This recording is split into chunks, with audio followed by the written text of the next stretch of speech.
안녕하십니까. 컨벤션 기획사 2급 컨벤션 운영 파트를 맡게 된 김상문이라고 합니다. 저희 컨벤션 운영은 1강부터 10강까지 이루어져 있고요. 목차를 보면서 조금 더 자세하게 설명해 드리도록 하겠습니다. 먼저 목차 한번 보시죠. 컨벤션 운영 1강 회의 현장 조성부터 회의 등록, 숙박관리 및 식음료 관리, 의전 수송 관광 프로그램, 회의 제작물 기획관리, 회의 인력관리, 회의 위기관리로 7강까지 구성이 되어 있고요. 8강, 9강, 10강은 목차에 나온 것처럼 컨벤션 영어 파트입니다. 요번에 그 2022년부터 컨벤션 기획사 2급 자격증의 요강이 좀 바뀌었습니다. 그러다 보니까 예전에는 컨벤션 영어가 그 한 파트로 나와 있어서 30문제가 우리가 그 풀어야지만 됐었는데 그 2022년부터는 컨벤션 영어를 컨벤션 운영 파트에 집어넣어서 40문제, 총 40문제로 해서 그러니까 영어만 40문제가 아니라 컨벤션 운영이 40문제로 해서 진행이 되니까 여러분들 조금 그 점 유념해 주시기 바랍니다. 오늘은 제3강 숙박관리 및 식음료 관리에 관한 강의를 시작해 보도록 하겠습니다. 목차는 숙박 예약 및 관리, 그 다음에 식음료 관리 이렇게 두 파트로 나누어서 진행할 예정입니다. 숙박관리 및 식음료 관리의 참가자 숙박 예약 및 관리익입니다. 이 숙박 업무라고 하는 것은 참가자들이 행사 기간 동안 최상의 컨디션을 유지할 수 있도록 해주는 필수 요소이며 참가자를 위한 다양한 숙박시설이나 객실을 확보하는 것이 주최 측의 의무입니다. 그리고 호텔 및 숙박업체의 협의를 통해서 숙박 요금을 결정하게 되고요. 컨벤션 개최 기간 동안에 숙박 데스크를 운영해서 참가자들이 숙박 업무를 편리하게 사용할 수 있도록 지낼 수 있도록 관리하는 것이 필요합니다. 숙박 업무 절차는 표를 보고서 설명을 드리도록 하겠습니다.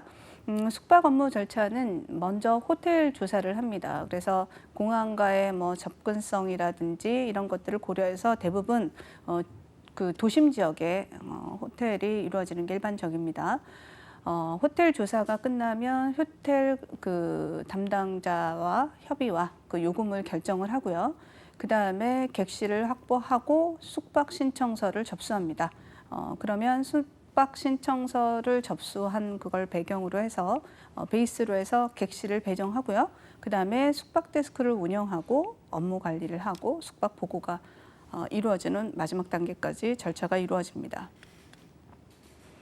호텔 조사 및 선정은 봅시다. 그 과거 행사 시 사용되었던 숙박시설의 종류나 수량, 특성 등을 검토하는 것이 필요하죠.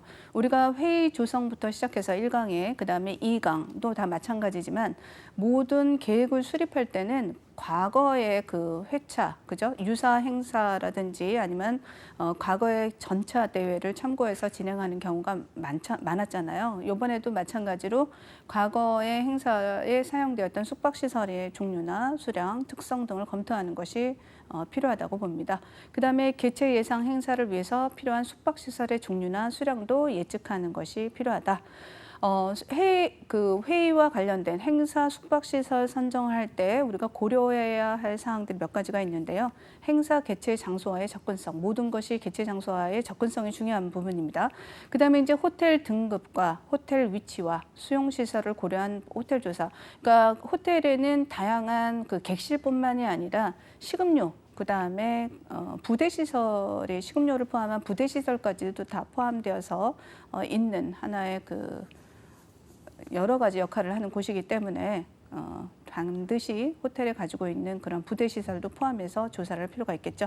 참가자들의 유형이나 경제적 수준이나 나라 간 정치적 위치에 따라서 또 고려할 필요가 있다라고 하는데 우리가 이제 이 정치적 얘기가 나오는 게 뭐냐면 의전도 마찬가지고요. 수송이나 이런 부분도 다 마찬가지인데 그 미국과 중국이라고 얘기를 하면요. 예를 들어서 그죠? 이러한 정치적인 것도 우리가 고려해서 부스나 이런 걸 만들 때 조금 참가해야 되는 거고요. 무조건 5성급 호텔을 하겠다라고 이제 만약에 주최 측에서 진행이 되는 경우에는 그 경제적 수준이 조금 힘든 사람들 같은 경우에는 꼭 그 회의에 참석하고는 싶다. 그럼 다시 5등급은 부담이 될 수 있으니까 등급 자체를 조금 나눠가지고 객실을 확보하는 것이 좀 필요하다라고 하는 부분입니다.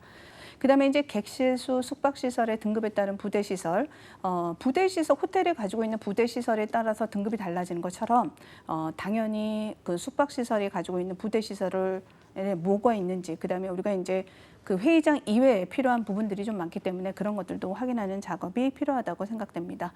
회의 및 행사 지원 가능, 과연 그 이 호텔에서 어느 정도 우리 행사 지원이 가능한가라고 해서 이제 행사를 하다 보면 호텔 지배원이 나와서 이제 행사하는 걸 살짝 둘러보는 경우가 있어요. 그래서 필요한 부분이 있으면 갑작스럽게 계약에 없던 것들을 지원해 주는 경우가 있거든요. 그래서 그 어느 정도의 지원을 해줄 수 있는지 여부도 우리가 한번 생각을 해봐야 되겠죠.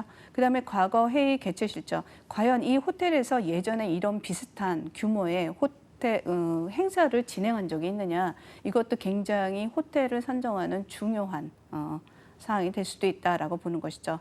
그래서 과거 회의 개최 실적까지 우리가 회의 숙박시설 선정 시 고려사항으로 넣어볼 수 있겠습니다. 일단은 그 사전 조사가 필요하겠죠. 그러니까 우리가 이제 리스트화 올려진 호텔에서 호텔 리스트를 정해서 작성된 호텔 현황표를 토대로 해서 회의 숙박 장소의 적합성 판단이나 선별을 할 필요가 있다. 즉 사전 조사가 이루어져야 되는데요. 호텔의 웹사이트가 굉장히 잘 만들어져 있습니다. 그래서 여러분들이 만약에 굳이 뭐 전화해서 객실은 몇 개예요 이런 거에 대한 물음 없이, 질문할 필요 없이 그 웹사이트에 들어가서 필요한 정보들, 객실 수라든지 부대 시설이나 이런 것들을 여러분들이 가지고 오시면 되거든요. 그래서 그렇게 해서 그 각각의 호텔에 대한 현황표를 작성할 필요가 있다는 것이죠. 그러한 호텔의 현황표를 토대로 해서 숙박 장소가 과연 적합한가 이거를 판단하고 선별하고, 거기서 이제 이런 여기 호텔 안 되겠다 그러면 이제 제거하고 이제 리스트를 조금 좀 줄여가는 과정이라고 보시면 될 것 같아요. 선별 호텔의 공문이나 제안 요청서를 발송을 합니다. 왜냐하면 직접 우리가 웹사이트에서는 분명히 훌륭하고 다 갖춰 있을 거라고 생각을 했는데 실제 가본이 아닐 수도 있잖아요. 그래서 그 반드시 현장 답사를 할 것이다라고 호텔에 공지를 하고요. 그리고 약속을 잡고 이제 사전 조사를 해야 됩니다. 그래서 답사 및 협의 내용을 토대로 호텔 비교표를 작성을 해야 되겠죠. 여기까지는 이제 결정된 사항이 아닙니다. 그러면 숙박 호텔을 선정하는 것은 예상 참가자 수를 토대로 숙박 호텔 결정을 할 필요가 있겠죠. 그러니까 우리가 이제 객실 수뿐만이 아니라 객실 수 때문에 우리가 호텔을 몇 개를 할지를 정하게 되는 거잖아요. 이것은 결국 예상 참가자 수를 토대로 하는 것인데, 이 예상 참가자 수는 결국 과거 참가자 수를 조사해서 나오는 그런 데이터가 아니겠느냐라고 하는 것이죠. 아니겠는가 하는 것이죠. 그다음에 이제 행사 장소로의 이동의 용이성, 그다음에 호텔 제공 서비스 및 비용, 호텔 등급, 이게 이제 여기에 포함이 되는 것이다라고 보면 될 것 같아요. 호텔 등급도 굉장히 중요한 역할을 합니다. 그래서 제가 호텔 등급과 관련된 내용을 잠깐 살펴보도록 하겠습니다. 우리나라에서는 관광진흥법 시행령 제22조에 의거 호텔업의 등급을 5성급, 4성급, 3성급, 2성급, 1성급 이렇게 5개로 나누어서 별로 등급을 표시합니다. 예전에는 여러분 뭐 별 대신에 뭐였는지 아십니까? 무궁화였어요. 그래서 무궁화로 등급을 표시했었는데 2016년은 아예 그냥 별로 통일하자. 그러니까 그 전에는 이게 과도기가 있어서 2개를 다 사용할 수 있었는데 2016년 이후로는 별로 등급을 표시하게끔 되어 있고요. 5성급은 당연히 별 5개 이렇게 해서 1성급은 별 1개로 표시가 되고요. 이 5성급이 돼야 되는 그 등급을 우리가 이제 3년마다 심사를 받게 되는데, 그 5성급이 되기 위해서는 부대 시설이 또 충분해야 돼요. 뭐 식사가 조찬뿐만이 아니라 뭐 저녁 식사까지도 제공이 돼야 되고 뭐 여러 가지 이제 그 리스트가 돼 있으니까 그런 것들도 여러분들이 궁금하면 확인해 보셔도 괜찮을 것 같아요. 그래서 숙박업에 관련된 관광호텔부터 시작해서 수상 관광호텔, 전통호텔, 가족호텔, 호스텔, 소형호텔, 의료관광호텔, 콘도미니엄 이렇게 숙박업을 나눠놨고요. 여러분들이 이제 보시면은 이렇게 전통호텔이 한 3성급의 호텔일 수 있겠구나. 그렇게 이제 알고 계시면 될 것 같아요.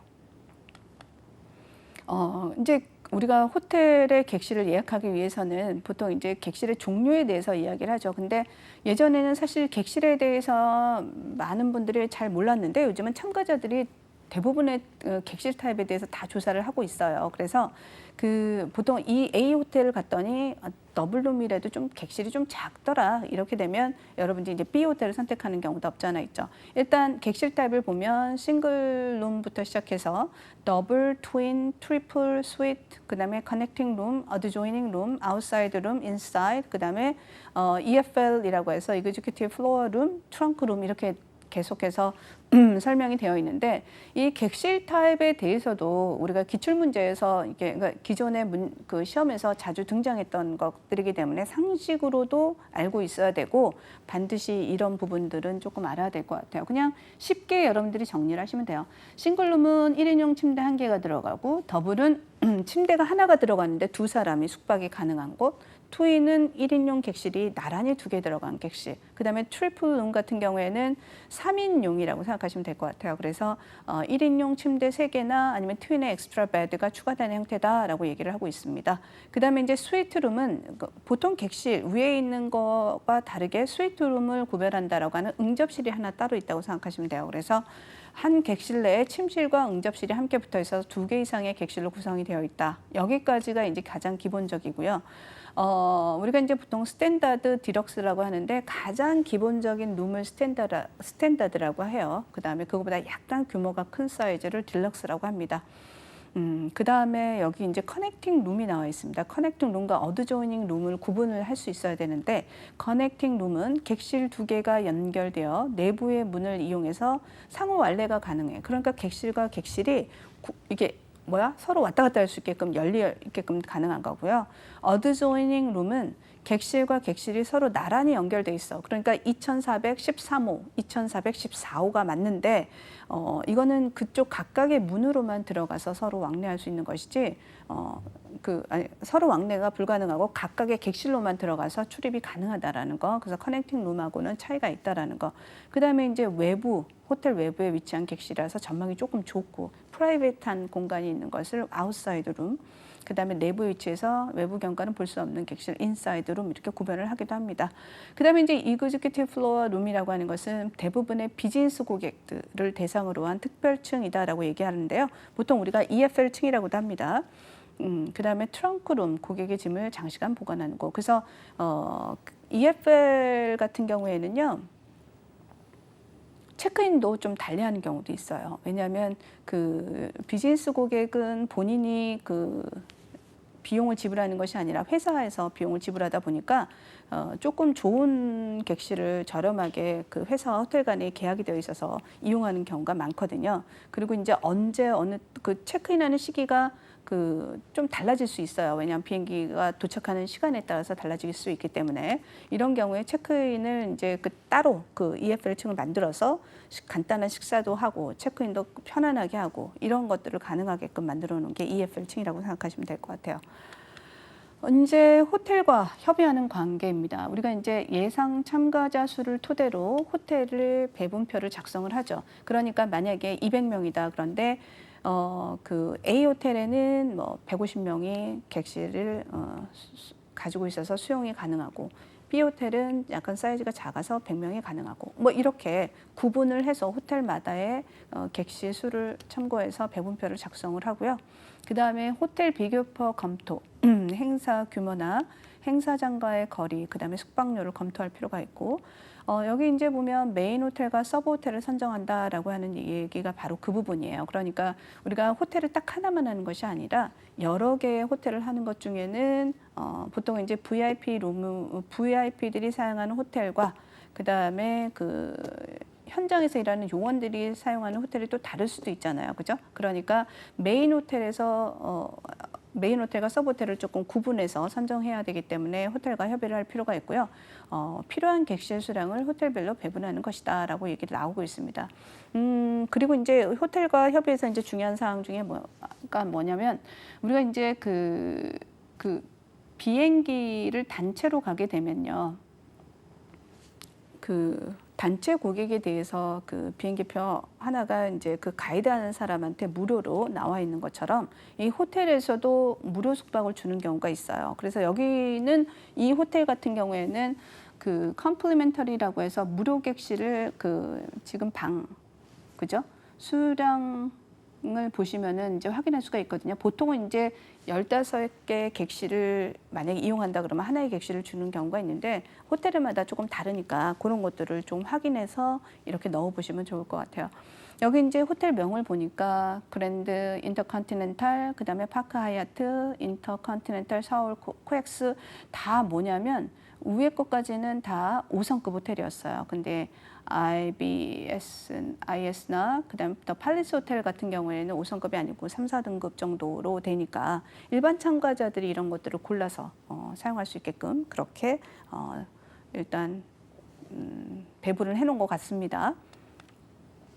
숙박 예약 관리, 여기서 이제 중요한 것 중에 하나는 뭐냐면 우리가 참가자 수를 미리 그 예측하기 위해서는 객실을 확보하는 거잖아요. 이게 이제 만약에 이 참 객실이라는 것을 당일날 만약에 그 현장에서 우리는 그냥 등록하고 숙박을 하겠다라고 하면 바로 예약할 수 있는 그런 것들이 쉽지가 않거든요. 그리고 만약에 큰 행사가 있게 되면은 만약에 이제 우리가 월드컵이 있었던 시즌에서는 사실 1년 전부터 예약을 해도 객실을 일반 사람들도 구할 수가 없거든요. 왜냐하면 미리 사전에 그 오는 정상들이나 외부에서 오는 손님들이나 이런 사람들 때문에 호텔에서 딱 그거를 블럭을 시켜놨어요. 그래서 객실 블럭이라고 하는 단어가 이제 나오니까 설명을 드리는 거예요. 그래서 블럭을 정해놓고 여기에는 우리가 예약을 할 수가 없는 거야. 이미 이제 뭐 예상 인원 30명, 40명 이 행사에 이런 사람이 온다라고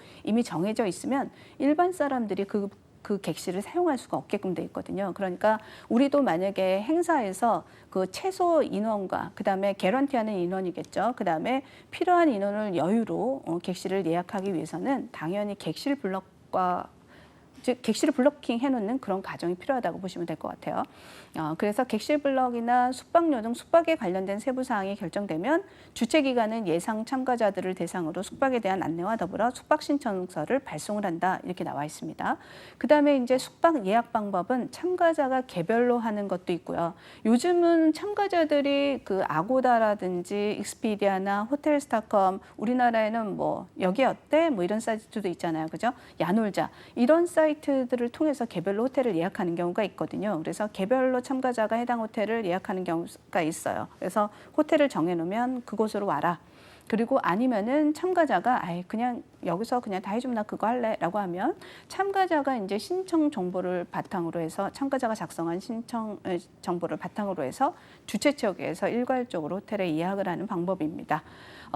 숙박 신청서 확인은 참가자에게 예약 확정을 알린다. 그러니까 여러분들이 예약을 하잖아요. 그러면 우리가 회원가입을 하면 이메일로 여러분한테 회원가입이 되었습니다 라고 하는 자동 발송처럼 숙박 신청을 하면 여러분이 숙박 예약 확인증이라고 하는 컨퍼메이션 레터가 그 컨퍼메이션 레터가 어떻게 여러분 이메일로 짠 하고 자동 발송이 되거든요. 그래서 이러한 그 숙박 신청서 확인을 하기 위해서는 반드시 예약 확인증을 발송을 해야 되고요.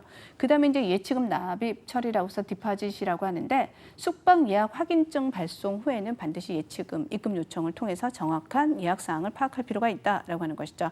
그래서 노쇼에 대한 손해 발생이나 이런 것들을 사전에 방지하기 위해서 이런 것들이 미리 사전에 예치금을 하는 제도가 필요하겠죠. 그래서 카드의 일부를 이미 결제를 해놓고 결제가 아니고 이제 해놓고 정보를 갖고 있다가 만약에 그날 당일날 다른 결제 방법으로 처리할 수도 있고 뭐 그런 방법도 이제 다른 그 참가자들이 원하면 그렇게는 또 할 수 있는 부분이 있는 것 같아요. 그러면 이제 숙박 신청서를 볼까요? 그 호텔의 객실이 확정이 됐고요. 주최 측에서. 그다음에 이제 그 참가자들이 숙박 신청서를 작성을 해야지만 실질적인 숙박 과정 프로세스가 이루어지겠죠. 그래서 숙박 신청서에는 가장 기본적인 참가자의 기본 정보를 입력하거나 호텔 정보나 룸 타입, 체크인, 체크아웃, 숙박 일수, 특별 요청사항, 동반자 조식 포함 여부, 결제 방법과 관련된 내용들이 들어가져 있고요. 그다음에 참가자의 예상과 취향 등을 고려해서 적합한 장소를 선택할 수 있도록 행사장이나 타 숙박 정도와의 거리도 알려주고 그다음에 호텔 등급, 객실 등급별 요금 할인율도 보여주고 그다음에 예약 후 미투색 참가자의 예치금, 그다음에 환불 거절 기준 일자. 그러니까 환불할 경우에는 며칠 전에 당일 뭐 3일 전에 예약하면 절대 안 되거든요. 그러니까 환불 거절, 기준 일자 등의 정보를 반드시 참가자에게 통보를 해줘야 돼요. 알려줘야 되는 부분이다라고 보시면 될 것 같습니다. 객실 배정 이제 중요한 부분이죠. 참가자들의 숙박 신청서를 토대로 해서 호텔에 이제 객실을 블러킹을 하는 겁니다. 그래서 주최 측이나 PCO는 객실 배정 시 사전에 유의할 사항 등을 호텔에 주시를 합니다. 이런 부분은 조금 체크를 해주세요. 우리 객실이 이렇게 필요한데 개런티 되는 부분은 이렇습니다라고 이제 사전에 알려주는 거죠. 그 다음에 이제 뭐 휠체어 서비스나 이런 것들이 필요할 수도 있고, 그 다음에 저층으로 그 장애를 가진 참가자들이 있는 경우에는 배려를 해달라라고 호텔에 그 인지를 주는 것이죠. 그 다음에 이제 VIP용 객실 배정은 주최 측과 협의하에 호텔에서 배정을 하고요. 일반 참가자용 객실 배정은 먼저 호텔에서 도착하는 순서대로 배정한다라고 얘기를 하고 있습니다. 그러니까 VIP는 그 호텔 측하고 반드시 이제 긴밀하게 해야 되겠죠. 이제 취향도 있을 수 있고 이렇다 보니까. 그래서 근데 이제 일반 사람들은 우리가 이제 일반적인 호텔을 이용할 때도 마찬가지잖아요. 아무리 예약을 해서 저는 이제 그 non-smoking 룸으로 예약을 한다라고 할지라도 해주세요라고 하더라도 객실 배정은 당일날 이루어지는 거기 때문에 이거 마찬가지로 먼저 호텔에 도착한 순서대로 배정이 이루어집니다. 그 다음에 객실 배정 완료 후 호텔에서 내용을 정리해서 주최 측에 통보하는 방식으로 진행이 됩니다. 그럼 이제 여기서 중요한 파트는 객실 블럭입니다. 도대체 객실 블럭이 뭐야? 이렇게 얘기하는데 항공사에서 우리가 그 이코노미 클래스를 예약을 했어요. 근데 어떤 거는 그 서울에서 뉴욕 가는 비행기가 200만 원인 경우가 있고 똑같은 이코노미 클래스인데도 어떤 거는 130만 원인 경우가 있어. 그건 왜 그러냐면 그 클래스의 그 타입이 그 코드가 다르기 때문이거든요. 그러니까 그 코드에 따라서 환불할 때 만약에 이제 여러분이 가격은 저렴하게 했는데 실제로 환불할 때는 더 많이 돈을 내는 페널티가 있는 경우가 있고 하다 보니까 금액이 다 달라요. 그래서 여러분들이 사전 그 좌석을 배정을 할 때 어떤 경우가 있냐면 여러분이 그 구매한 그 클래스의 그 타입에 따라서도 당연히 뭐예요?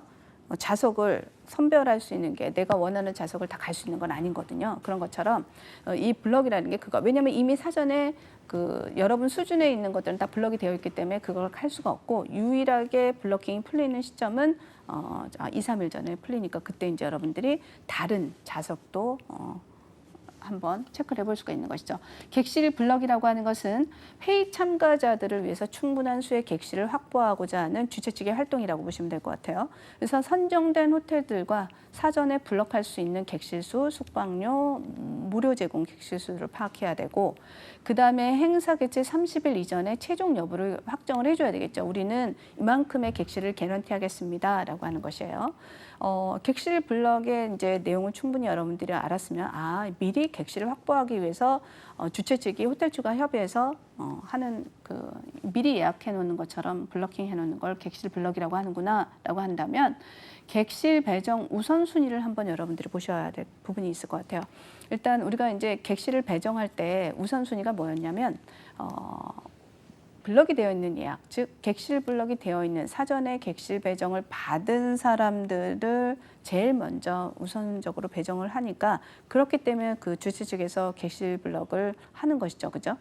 그 다음에 VIP, 그러니까 VIP보다도 훨씬 더 배정 순위를 받을 수 있는 거, 우리가 일반인임에도 불구하고 할 수 있는 거는 뭐야? 블럭된 객실을 사전에 배정받는 것이죠.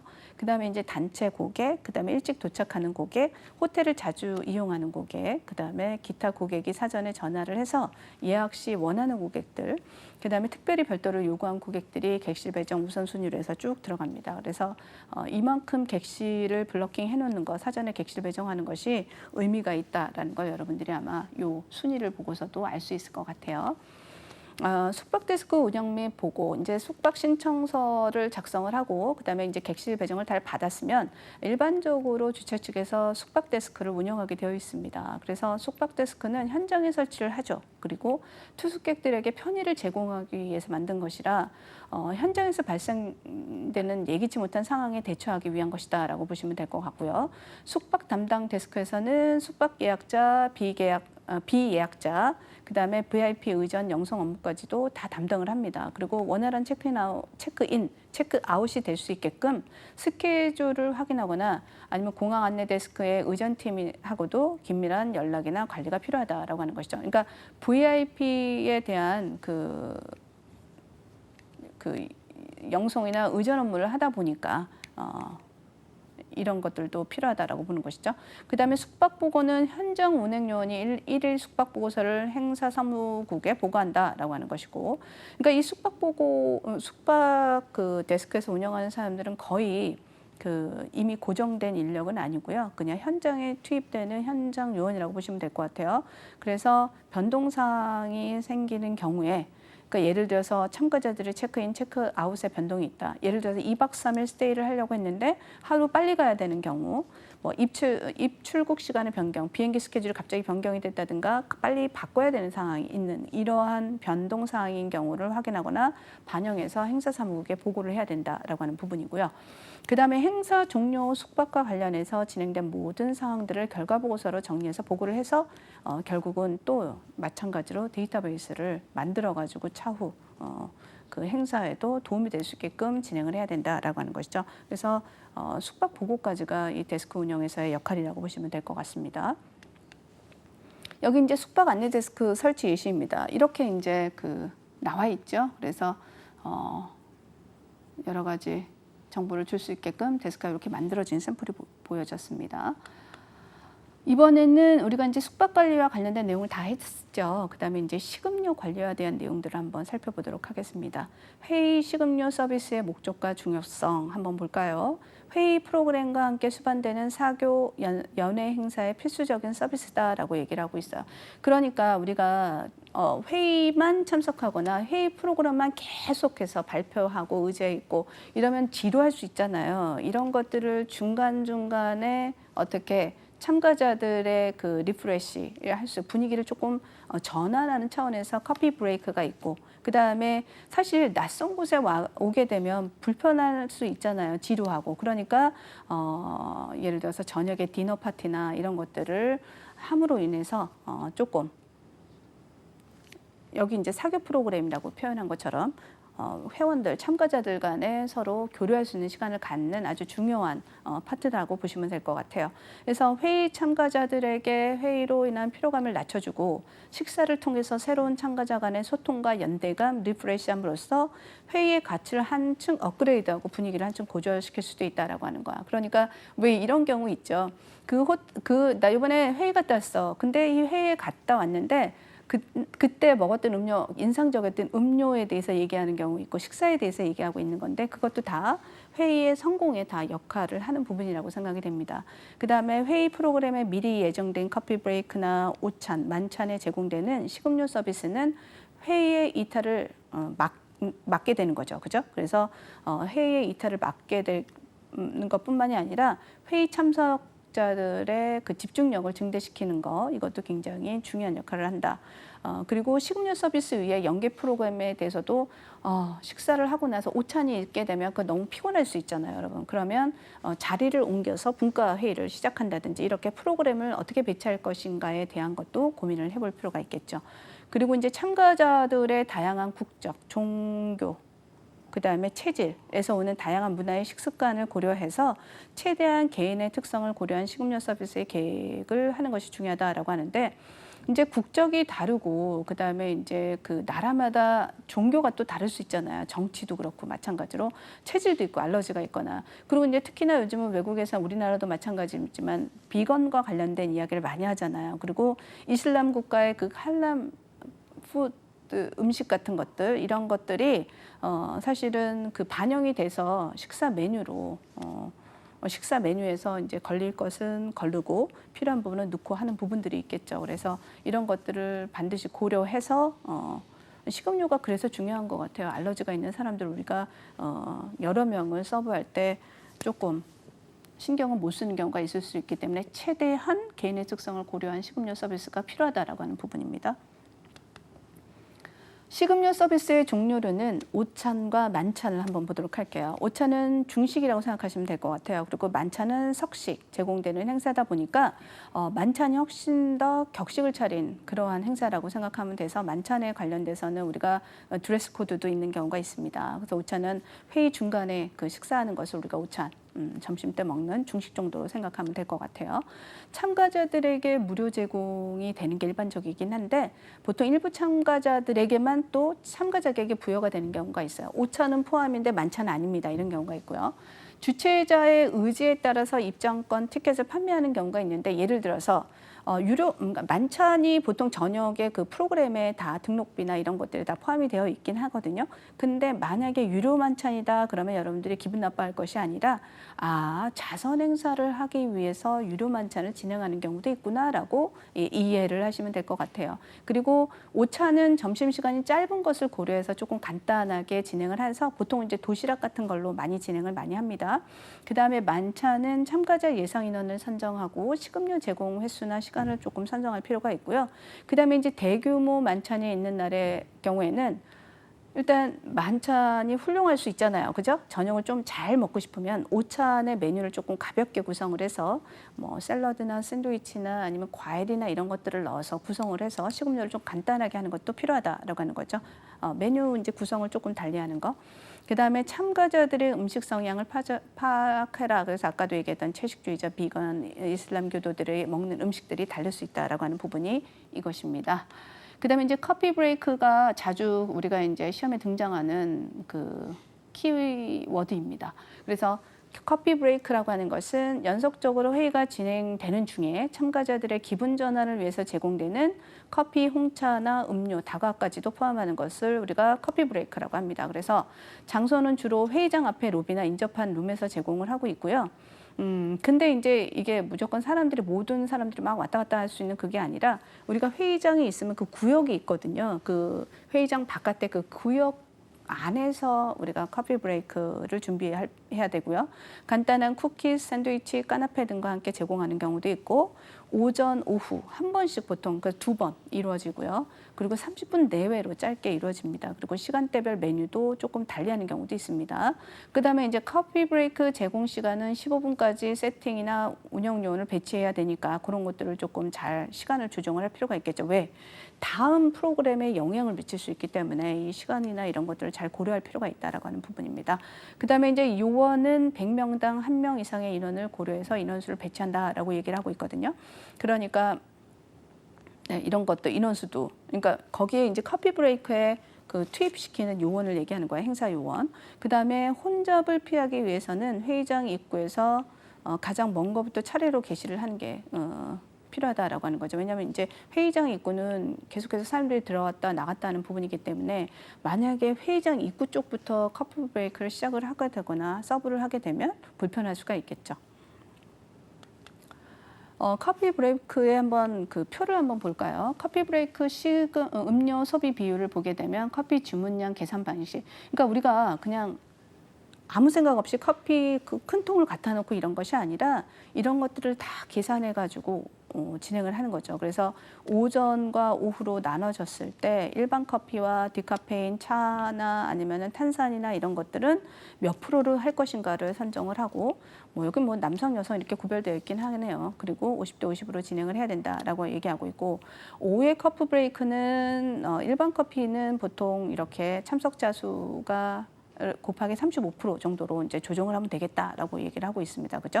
그 다음에 이제 졸린 사람들이 많고 하니까 이런 시원한 소다나 이런 것들을 먹는 경우가 있으니까 퍼센테이지를 조금 높이는 경우도 없잖아 있죠. 그래서 여기 이제 냉온 비율은 각각 50%로 하되 오전엔 차은 음료를 조금 30% 왜냐하면 기온이나 이런 것 때문에 35% 정도로 조금 낮추고요. 오후에는 찬 음료를 조금 올리는 것이죠. 왜냐하면 점심을 먹고 난 후도 있지만 오후에 기온이 올라가니까 이런 것들을 조금 비율을 조금 조정하는 단계가 있다고 보시면 될 것 같습니다. 여기는 이제 커피 브레이크 한정의 예죠. 그래서 회의장 앞에 이렇게 그러니까 우리 그 참가자들만 참석할 수 있게끔 이렇게 다 구역이 정해져 있는 걸로 생각하시면 돼요. 그리고 컨티넨탈 브렉퍼스트를 한번 보도록 하겠습니다. 이제 이번에는 식사 메뉴와 관련된 행사와 관련된 거가 있다면 이번에는 식사 메뉴와 관련된 걸 조금 살펴보도록 할까요?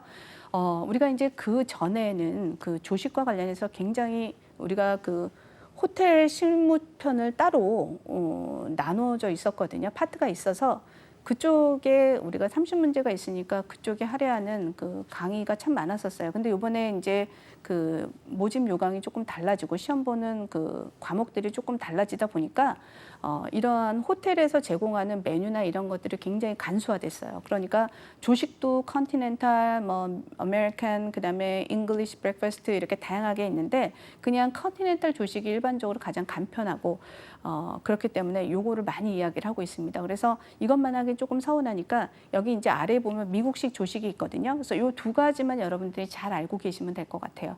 가장 일반적으로 잘 많이 한다고 생각하시면 돼요.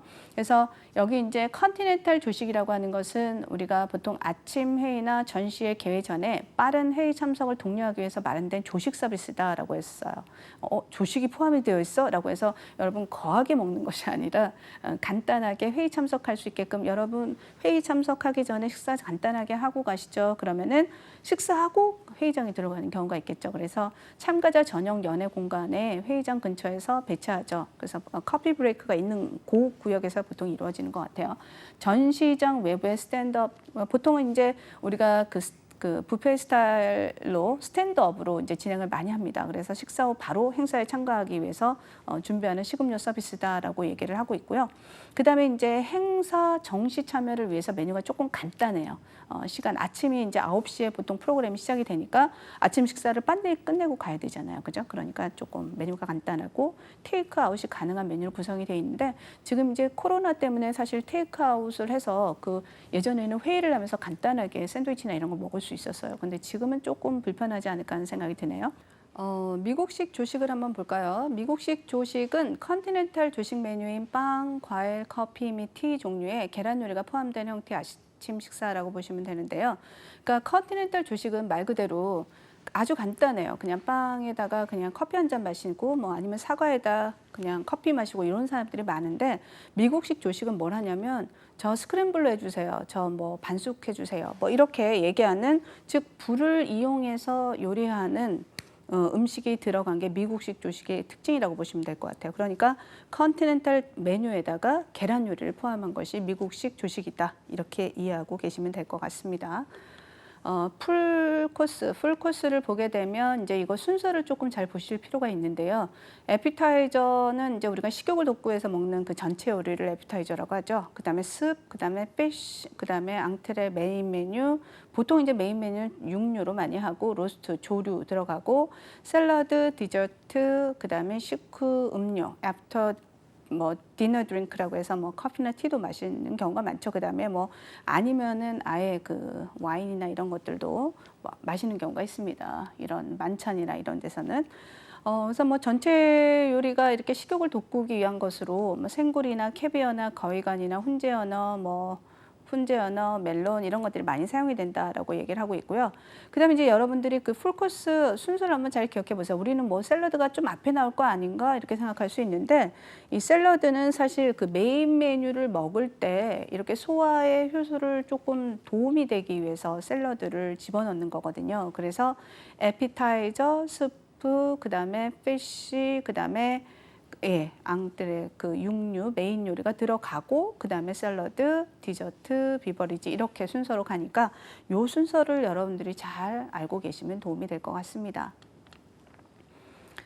여기 왼쪽에 이제 빵하고 그죠? 주스나 뭐 이런 것들이 있는 게 컨티넨탈이고요. 오른쪽에 보시면 계란이 보이죠? 베이컨도 보이고 이런 것들이 바로 미국식 조식이라고 얘기를 합니다. 그다음에 이제 아래는 바로 풀코스의 기본적인 그 형태라고 보시면 될 것 같아요. 그래서 풀코스를 이렇게 모아놓은 거라고 생각하시면 될 것 같습니다. 이제 이번에는 식음료 중에서 우리가 식사와 관련된 메뉴를 봤다면 이번에 음료와 관련된 메뉴도 한번 보도록 합시다. 우리가 소프트 드링크는 넌 알코올릭이라고 해서 그죠? 알코올이 없는 음료, 비알코올이라고 해서 커피나 홍차, 코코아 이런 것들이라면 그 하드 드링크라고 하는 것은 알코올이 있는 그러한 음료죠. 그러다 보니까 포도주, 위스키, 샴페인, 보드카, 데킬라 이런 것들이 있습니다. 근데 이제 우리가 이제 요것만 아는 것도 쉽지는 않은데 이 양조주, 증류주 이런 것들을 구별해서 조금 알 필요가 있는데 이 컨벤션 기획사는 그 외국과의 교류나 문화 이런 것들이 많기 때문에 이 술에 대한 것도 기본적인 것들은 좀 알아야 된다라고 생각하는 것 같아요. 그러다 보니까 이 양조주라고 하는 것은 발효주. 발효주가 뭐야? 라고 하면 여러분이 옳은 것처럼, 그죠?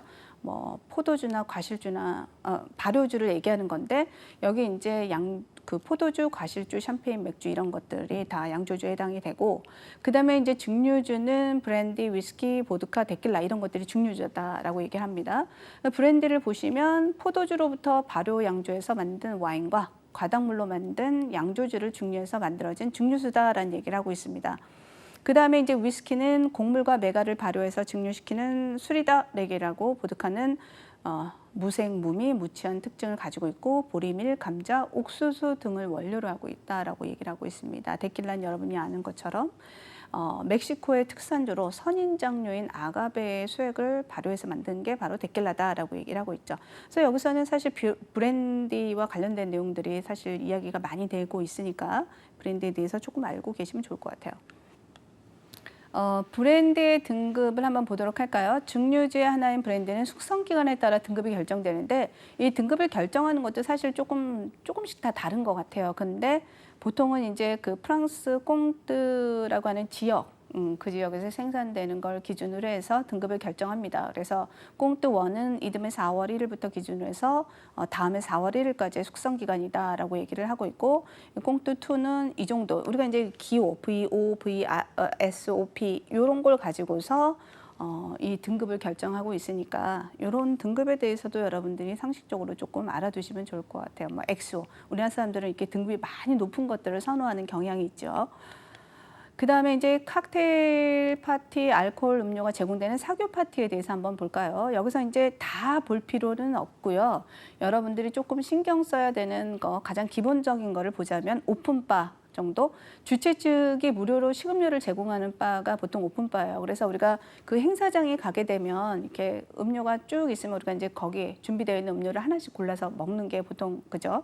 그게 바로 오픈바의 형식이라고 생각하시면 될 것 같고, 여기 이제 캐시바는 뭐냐면 그 만찬을 진행할 때 그냥 가볍게 우리가 건배하는 정도의 그 샴페인 같은 경우는 이제 한 잔씩, 그다음에 와인이나 이런 것들은 우리가 그 맛을 볼 수 있게끔 그렇게 비치되어 있지만 실제로 만찬 진행 시 알코올 음료를 유로로 판매를 하는 거예요. 그러니까 너무 값비싼 양주나 이런 것들은 사실 부담이 될 수 있죠. 주최 측에 사람이 워낙 많다 보니까. 그러니까 이렇게 그 알코올 음료를 등은 유로로 판매하는 경우가 많은데 그게 바로 캐시바에서 구매가 가능하고요. 구입해서 여러분들이 한 잔 마실 수 있고, 그다음에 이제 회계 담당자에게서 구입한 바우처로 술값을 계산하는 경우도 있어요. 그러니까 개인이 직접 내가 먹은 것에 대해서 하는 것도 있고, 미리 바우처를 조금 저렴하게 구입을 해서 그걸 가지고 이제 사용하는 경우도 있습니다. 판매량이 저조하면은 최저 시간수로 바텐더에게 비용을 지불한다. 이 얘기는 뭐냐면 우리가 이제 개런티를 해준다는 거지. 만약에 사람들이 많이 안 마시면 그래도 이만큼의 뭐 몇 명인 분에 대해서는 우리가 지불을 해줄게. 뭐 이렇게 주최 측에서 그렇게 얘기하는 거라고 생각하시면 될 것 같아요. 호스티드 바 같은 경우에도 그 참가자들이 술을 마시든 안 마시든 상관이 없이 일괄적으로 딱 그 뭐죠? 잔을 정해놓는 거죠. 뭐 200잔, 300잔. 그래서 넘는 것에 대해서는 또 지불을 하면 되고, 모자르면 그 개런티 된 만큼은 지불해야 되고, 호스티드 바 같은 경우에는 잔별로 그렇게 진행이 된다고 생각하시면 될 것 같아요. 그 다음에는 이제 식음료 서비스 스타일을 봅시다. 우리가 이제 식음료 서비스 스타일은 뷔페 스타일이냐, 코스냐, 도시락이냐라고 하는데, 대부분 서서 먹는 그런 음식들, 그런 것들을 뷔페 스타일이라고 하고요.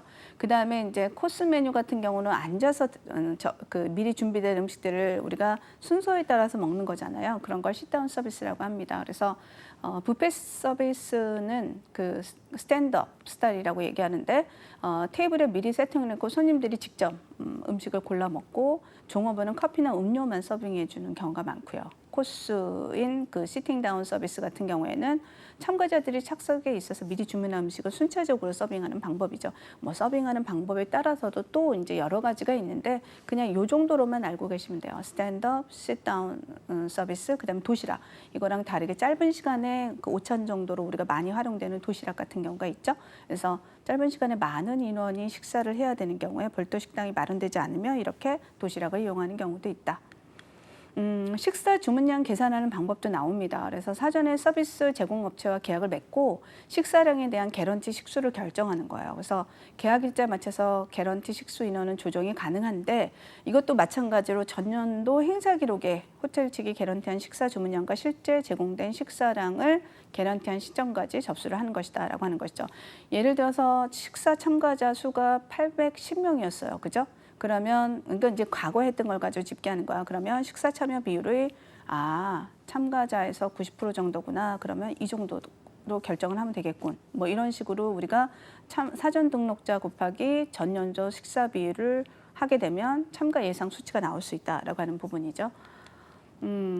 그리고 연예 행사 기획 시 가장 고려할 상황은 이거예요, 여러분. 그 개최 장소, 개최 기간, 연회장 배치, 서비스 형태가 연예 행사 기획을 할 때 가장 고려해야 할 사항이니까 여러분들이 반드시 알고 계셔야 됩니다.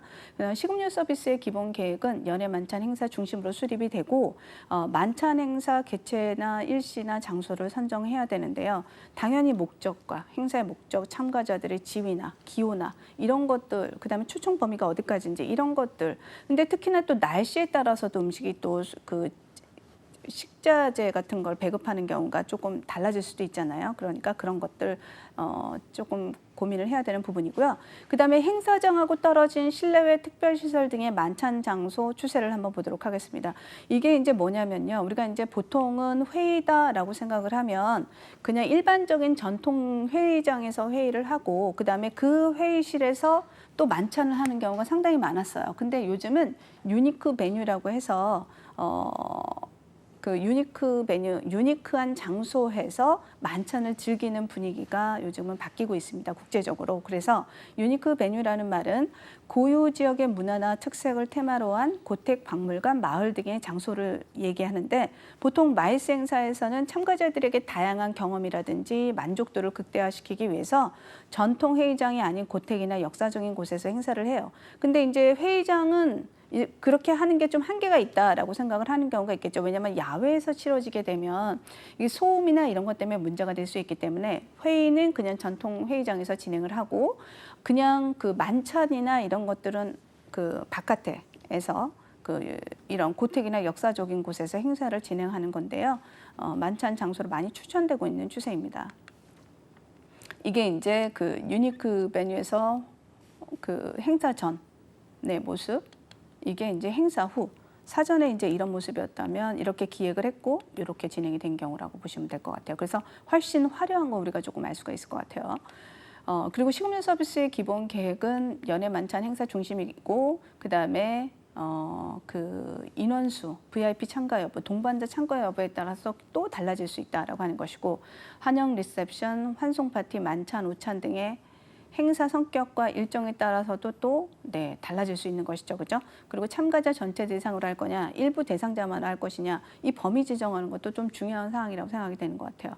그리고 식음료 서비스 비용 지불 형태를 결정하는 것은 예전에는 과거 전차 대회에 관련한 식음료 서비스 횟수나 참가 인원, 식음료 예산 고려, 그다음에 오찬, 만찬 참석에 대한 유료화 여부를 결정을 한다라고 보시면 될 것 같고 그러니까 어디까지 유료로 할 것이냐, 무료로 할 것이냐 이 부분에 대한 얘기입니다. 그다음에 이제 행사별 초청 대상을 또 선정해서 초청장을 발송을 해야 되겠죠, 그렇죠? 그리고 참석자들의 음식 성향은 여기서도 마찬가지로 반드시 파악해야 되는 부분입니다. 여기는 이제 초청장의 샘플인데 잘 보이진 않죠. 그래서 초청장에 대한 이제 그 스토리를 담고 있고 장소와 이제 인사말 같은 거죠. 맨 위에는 그다음에 장소나 일시나 장소나 이런 것들에 대해서 나와 있습니다. 그래서 그 지역의 특색이 있는 사진이라든지 아니면 뭐 그림을 그려서 초청장에 담아놓는 경우도 있습니다. 이것은 이제 환영 리셉션의 행사의 한 일종이라고 생각하시면 될 것 같고요. 그 다음에 우리가 이제 식음료 선정과 관련된 내용을 조금 보도록 할게요. 식음료 준비는 해외 개최 목적과 참가자의 특성 파악, 최상의 식음료 서비스를 제공한다라고 얘기를 하고 있어요. 그죠? 목적에 따라서 규모도 다를 것이고 거기에 참석하는 사람들도 조금 다를 수 있다라고 하는 것이죠. 그렇지만 최상의 식음료를 제공해야 되는 것은 굉장히 중요하다라고 하는데 식음료를 선정을 하고 나서는 당연히 뭐예요? 예산에 맞는 메뉴를 결정할 필요가 있겠죠. 그래서 만약에 가격 인상이 우려되거나 그 계절에는 나오지 않는 음식이야. 이렇게 되면 어떻게 될까요? 가격이 당연히 단가가 올라갈 수밖에 없겠죠. 이런 것들을 담당자하고 조금 협의할 필요가 있다라고 하는 것이고요. 그다음에 세금과 팁을 포함해서 20에서 25% 정도 추가 예산을 반영하는 게 일반적이고 최소한의 음식 주문량, 그다음에 최종 주문량 같은 것들을 결정을 해야 되는데 보통은 행사 시작 24시간이나 48시간 이전에 반드시 결정을 해줘야 돼요. 개런티 할 수 있는 부분들을. 그 다음에 참가자 수 대비 실제 식사 참가자의 평균 수치를 파악해야 되고 식음료 제공 서비스 스타일을 협의해야 돼. 스탠드업을 할 것인가 아니면 시다운을 할 것인가 도시락을 할 것인가 이런 얘기가 바로 여기에 해당이 되는 것이죠. 그 다음에 식음료 개런티 아까도 말씀드렸다시피 예상 참가자 수나 소요 음식량이라든지 행사 개최 시간을 고려해서 반드시 식음료에 대한 개런티를 해줘야 되고 최종 주문량 같은 경우는 뭐 조율이 가능하니까 그런 것들은 여러분들이 나중에 비율 같은 경우는 협의해 볼 수가 있다라고 하는 내용입니다. 이제 거의 다 끝났습니다, 여러분. 이제 식음료에 대한 메뉴 개발까지 다 끝나고, 그 다음에 이제 앞으로 어떻게 진행할 것인가에 대한 그 담당자하고 협의가 끝나면 실제 현장에 투입할 수 있는 인원, 인력에 대한 계획을 세울 필요가 있다라고 하는 것이죠. 그래서 이제 행사 인원에 맞는 직원 배치나 그 소유 직원을 산출하는 것이다. 기존에 있는 직원들은 이제 해야 되는데 서비스 품질 향상을 위해서는 반드시 이것 또한 사전교육이 사전교육이 필시가 돼야 된다라고 하는 부분입니다. 인력 산출 방식은 웨이트는 고객 10명당 1명이고 근데 이제 외국 같은 경우에는 16명당 1명 이런 식으로 나와 있습니다. 캡틴은 웨이터 10명당 1명으로 해외에서는 15대 1 비율이고 바텐더는 보통은 70명 이상, 100명 이하 이런 경우에 바텐더를 1명만 두게끔 되어 있습니다. 그러니까 우리가 마음대로 막 집어넣고 하는 것이 아니라 그러한 산출 방식이 있습니다. 네, 이제 우리가 식음료 부분에 대한 숙박과 식음료에 관한 내용들을 다 강의를 했습니다. 이번에는 이제 기출 문제를 한번 풀어보고 그 다음에 이제 서머리를 하고 수업을 끝내보도록 하겠습니다. 강의를 종료하는 걸로 할게요. 기출 문제 보겠습니다. 컨벤션 운영 시 발생되는 숙박의 예약 업무라고 볼 수 없는 것은 이렇게 하는 거죠. 그래서 숙박 예약 업무라고 볼 수 없는 것은 1번 객실 블록의 확인, 2번 개보수 상태 확인, 3번 컷오프 일자의 확인, 무료 제공 객실 수의 확인 이런 건데 여기서는 개보수 상태 확인 이거는 뭐 우리가 숙박 예약 업무에서 할 수 있는 일은 아니죠, 그죠? 그 유지보수 팀에서 할 수 있는 거라고 생각이 됩니다. 객실 블럭이라고 하는 것이 단체 예약을 위한 사전에 객실을 지정해 놓는 거고 컷오프 일자라고 하는 것은 고객이 호텔에 사전 예약한 객실을 사용하지 않을 경우 일반 고객에게 예약을 받는 경우의 날짜를 우리가 컷오프 일자라고 합니다. 그래서 우리가 사실 객실 블럭에 대한 내용만 잠깐 했었잖아요. 그러니까 기출문제를 풀어보고 해설을 통해서 컷오프 일자에 대해서도 이렇게 학습을 하는 시간을 가지면 좋을 것 같아요. 두 번째, 룸 클락이 수행하는 객실 사전 할당에 관한 설명으로 틀린 것은 일단 블러킹 룸은 마지막으로 배정을 한다. 2번, 당일 객실 부족분 및 여유분 파악이 가능하다. 3번, 업그레이드 되는 룸은 1박 고객에게 우선 배정을 한다. 초과 예약 고객 처리를 위한 사전 조치가 가능하다. 틀린 것은 여기 보시면 블러킹 룸은 마지막으로 배정하는 것이 아니라 제일 먼저 배정이 된다라고 우리가 아까 객실 배정 우선순위에서 확인했던 내용입니다. 그래서 당일 도착한 고객의 방을 사전에 배정하는 것으로 맨 먼저 배정을 합니다. 그 다음에 이제 프론트 오피스 종사원이 VIP나 단체 고객 그리고 당일에 도착한 그 고객의 객실을 미리 배정하는 것을 우리는 룸 블러킹이라고 합니다. 그래서 룸 블러킹에 대한 얘기를 하고 있죠. 방을 사전에 배정하는 것으로 맨 먼저 배정한다 이렇게 얘기를 하고 있습니다. 그다음에 이제 숙박 장소 선정과 객실 관리에 관한 설명으로 옳지 않은 것은 컨벤션 개최 장소와의 접근성을 고려해야 된다. 두 번째, 참가자의 경제 수준을 고려해서 평균적인 수준으로 주 숙박 장소를 선정한다. 3번, 예상 참가자 수를 고려해서 미리 필요한 객실을 룸블록한다. 4번, 컨벤션 조직위원회가 개개인의 객실 배정에 적극적으로 관여한다. 답은 그죠. 4번입니다.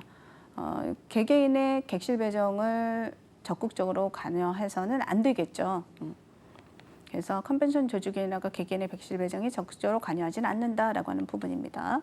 그다음에 다음 중 양식 메뉴의 제공 순서로 올바른 것은 우리가 아까 봤었어요. 그죠? 이거는 그냥 여러분들이 답을 찾으시면 돼요. 답은 몇 번? 전체 요리, 수프, 생선 요리, 육류, 야채, 후식, 음료 이렇게 구조로 되어 있는 3번이 답이다라고 얘기를 하고 있습니다. 그래서 한 번 정도 리마인드하는 시간을 가지면 될 것 같고요.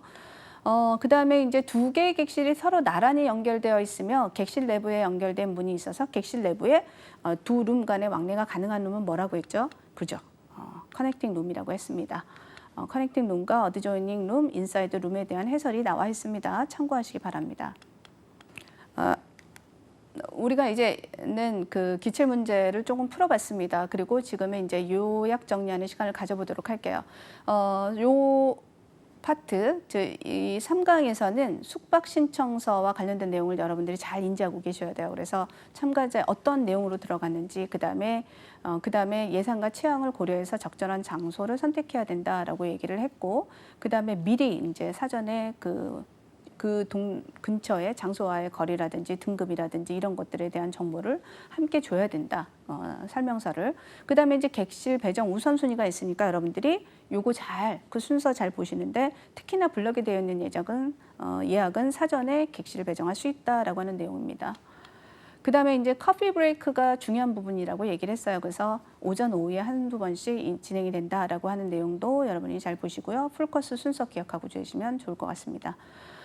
이렇게 우리가 그 3강에 대한 모든 수업을 마쳤고요. 이렇게 숙박에서는 숙박 신청서, 객실 배정, 순위 이런 것들 기억하시고 메뉴 구성이나 이런 것들도 여러분이 식음료 파트에서 학습을 조금 더 구체적으로 하시면 도움이 될 것 같습니다. 그래서 제3강까지 우리가 수업이 완료가 되었고요. 그리고 이제 다음 회차는 제4강 의전 수송 관광 프로그램을 한꺼번에 묶어서 진행될 예정입니다. 3강 수업을 여기서 마치는 걸로 하고 다음 회차에 만나도록 하겠습니다. 감사합니다.